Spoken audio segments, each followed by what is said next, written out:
ሰላም ጤና ይስጥልን። እንዴት ናችሁ? ዛሬ ጉበታችሁ እንዴት እንደምታጸዱ አሳያችኋለሁ።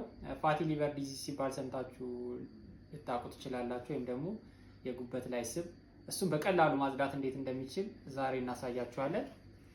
የሚያስፈልገው ማቴሪያል አንድ ቀይ ስር፣ አንድ ሎሚ እንዲሁም አንድ ዝንጅብል ነው ማለት ነው። ስለዚህ ይሄንን ፈጭታችሁ ታዘጋጃላችሁ። ስትፈጩት እንደዚህ አይነት ጁስ ታገኛላችሁ። ከዛ በኋላ ይሄንን ጁስ እንደምታረጉት ግዴታ ማጥለያ ያስፈልጋችኋል። ታጠላላችሁ ማለት ነው።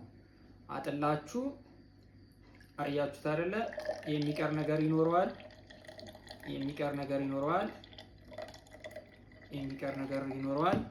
ይሄንን የሚቀር ነገር እንደዚህ አድርጋችሁ በማንኪያ እንደዚህ እያረጋችሁ ከዛ በኋላ መጨረሻ ላይ ምን ይቀራል? ጁሱ ይቀራል ማለት ነው። ስለዚህ እናንተ ይችኛዋን ትጠጣላችሁ ማለት ነው። ስለዚህ ይችን ቢያንስ በሳምንት 2 ጊዜ ብትጠቀሙ ጉበታችሁን ታጸዳላችሁ፣ ፋታችሁን ታቀልጣላችሁ፣ ጤናችሁን ትጠብቃላችሁ። አመሰግናለሁ።